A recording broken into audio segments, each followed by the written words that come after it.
Вы никогда не думали о том, для чего мопед, когда едет, так громко тарахтит? Он экономит топливо? Нет. Быстрее едет? Тоже нет. На самом деле мопед тарахтит просто потому, что может. Громкий звук – это побочный эффект, который ни на что не влияет. Он есть, и с этим нужно как-то мириться. Кроме орущих мопедов в мире существует еще куча прекрасных вещей, которые также бесполезны. Судя по всему, одной из таких штук является человеческое сознание, и лучше на этот счет не ошибаться. Что там дальше? Представьте себе парня, который злится. Если такого человека засунуть головой в томограф, то можно увидеть, что определенные участки его мозга переживают целую электрохимическую бурю. И наоборот. Наблюдая за активностью мозга, мы давно научились определять, что чувствует человек в данный момент – любовь, страх или угрызение совести, даже если он тщательно скрывает свои эмоции. Проблема, правда, в том, что мы не понимаем, как один тип явления, много электронов, которые бродят по мозгу, порождают совершенно другой тип явления – личные эмоции и переживания. Когда тысячи пчел летают вокруг улья и рассказывают друг другу, где пыльца вкуснее, из этого не возникает сознание, которое витает над пасекой и бормочет что-то вроде «ща намочу метку». Когда в небе собираются триллионы молекул воды, мы называем это облаком. Но облака не делают никаких осознанных заявлений, предупреждая граждан о скором дожде. Тогда каким образом миллиарды электрических импульсов в голове пробуждают разум, который чувствует и осознает свои поступки? По правде говоря, мы этого не понимаем. А самое интересное заключается в том, что мы не понимаем, в чем эволюционное преимущество разума. У нас есть ноги, чтобы быстро бегать за оленями во время охоты или убегать от волков. У нас есть глаза, которые помогают лучше видеть, куда спрятался олень или за каким кустом притаился волк. Но зачем нам лично переживать страх, голод или любовь? Еще совсем недавно, лет 30 назад, ученые ответили бы, что эмоции нам нужны для того, чтобы выжить. Ведь не подталкивая нас голод или страх, мы бы не охотились бы за оленями и не убегали бы от волка, просто потому что лень. Однако сегодня такое объяснение уже не работает. Стоит человеку заметить волка, как из его глаз в мозг мчатся электрические импульсы. В голове возбуждаются нужные нейроны, которые возбуждают другие нейроны, которые дают команду надпочечникам впрыснуть адреналин в кровь.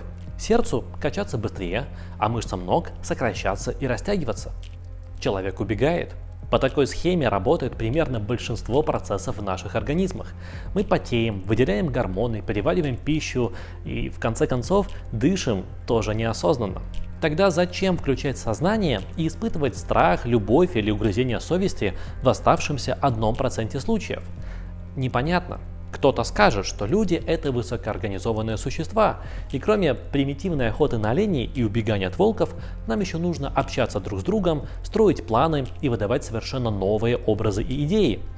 Хорошая мысль, но загвоздка в том, что современные имитации искусственного интеллекта справляются с подобными задачами и без всякого сознания. Пусть пока не так хорошо, как человек, но дайте время. Конечно, немного манипуляции утверждать о сознании что-то, пока мы не изучили все тайны мозга. Возможно, лет через 20 или даже 50 мы закроем эту тему.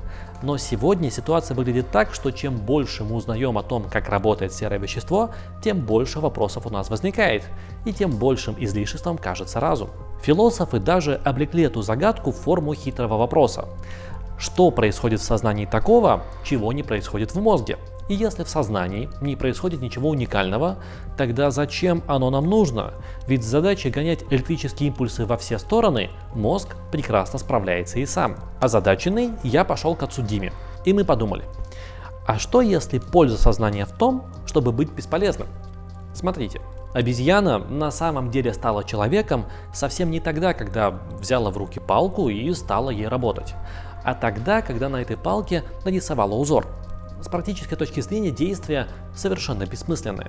Нам хочется, чтобы каждый элемент окружающего мира можно было понять, изучить и использовать строго по назначению. Но вот в деревне у моей бабушки даже такое сугубо утилитарное заведение, как сортир, и то украшается иллюминатором в виде сердечка. Зачем? Да просто так. Потому что красиво, потому что человек свободен, а свободные поступки никак нельзя объяснить.